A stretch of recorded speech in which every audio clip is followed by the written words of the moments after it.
Sebelumnya, Assalamualaikum warahmatullahi wabarakatuh. Perkenalkan, kami dari kelompok 3 yang beranggotakan Ali Murtado dan Afif Nandayu Pradana. Di sini kami akan mempresentasikan materi dengan tema bumi dan kehidupan.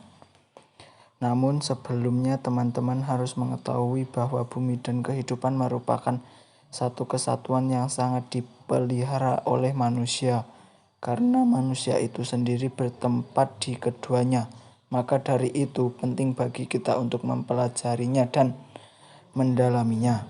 Pembahasan kita yang pertama adalah bumi.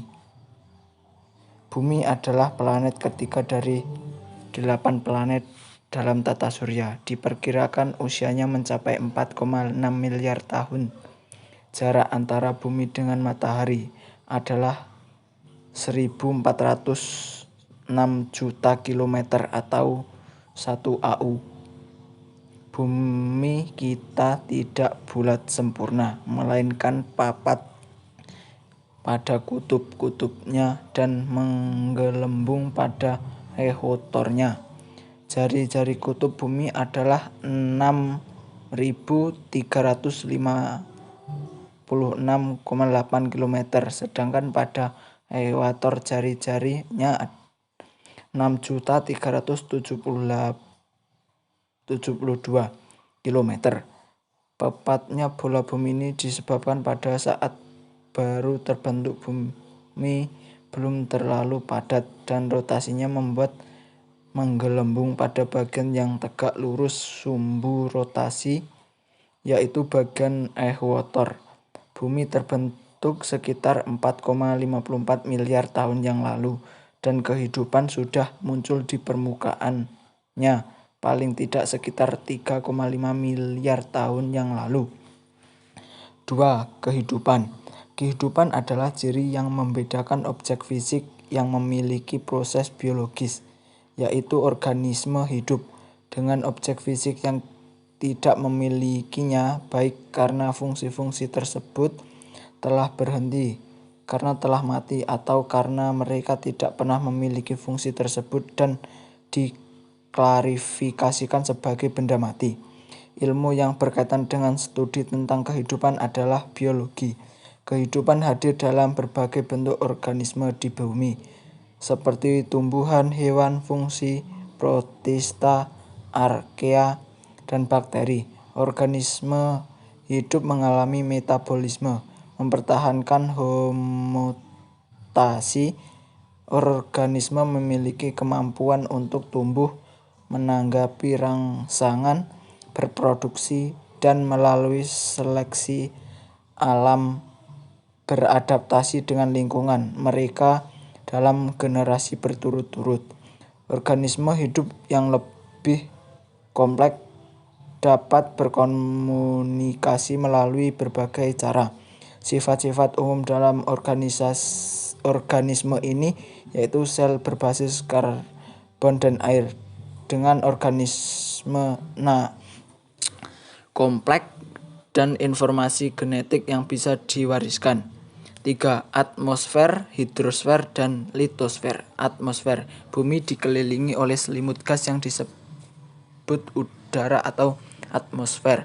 Atmosfer penting bagi kehidupan di bumi karena tanpa atmosfer maka manusia, hewan, dan tumbuhan tidak dapat hidup.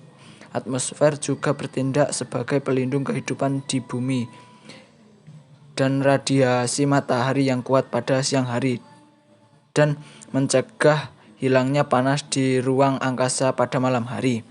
Atmosfer terbagi antara beberapa lapisan yaitu troposfer. Troposfer adalah lapisan atmosfer yang paling bawah yang ditandai oleh penurunan temperatur dan fenomena cuaca. Lapisan ini yang paling dekat dengan permukaan bumi. Di daerah tropik tinggi troposfer ini yang paling dekat dengan permukaan bumi. Di daerah tropik tinggi termosfer bisa mencapai 18 km, sedangkan di daerah kutub hingga kutub tinggi troposfer hingga 6 km.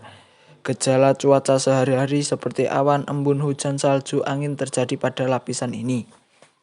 B. Stratosfer. Stratosfer ini ditandai oleh kenaikan temperatur terhadap ketinggian kerendahannya. Ozonosfer, lapisan ozon yang menyerap radiasi matahari berenergi tinggi. Ultraviolet, lapisan ini banyak mengandung gas ozon yang mudah menyerap radiasi ultraviolet dari matahari. Itulah sebabnya lapisan ini makin tinggi. Lapisan ini berada pada ketinggian 18 km sampai 60 km. C. Mesosfer. Mesosfer adalah lapisan tengah atmosfer yang ditandai oleh penurunan temperatur terhadap ketinggian. Lapisan ini ditandai oleh penurunan suhu rata-rata 0,4 derajat Celcius sampai naik 100 meter. Suhu udara makin ke atas makin rendah. Suhu perbandingan teratas dari lapisan ini mencapai 140 derajat Celcius. Lapisan ini terletak di antara ketinggian 60 km sampai 85 km. D. Termosfer. Termosfer adalah lapisan panas yang ditandai oleh kenaikan temperatur sampai ribuan derajat Celcius. Lapisan ini terletak antara ketinggian 85 km sampai 200 dan 300 km. Suhu pada lapisan ini makin ke atas makin tinggi hingga pada lapisan teratas mencapai 2000 derajat Celcius. Hidrosfer. Yang termasuk hidrosfer adalah semua bentuk air yang ada di dalam permukaan bumi. Yang terbesar adalah samudera dan lautan.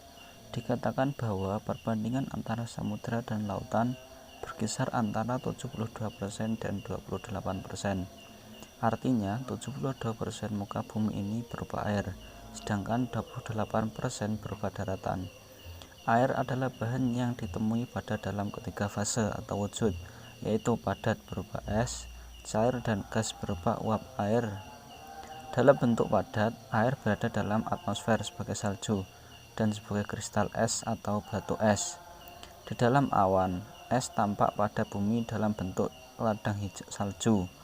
Air beku dalam tanah atau sebagai glaser di pegunungan yang tinggi.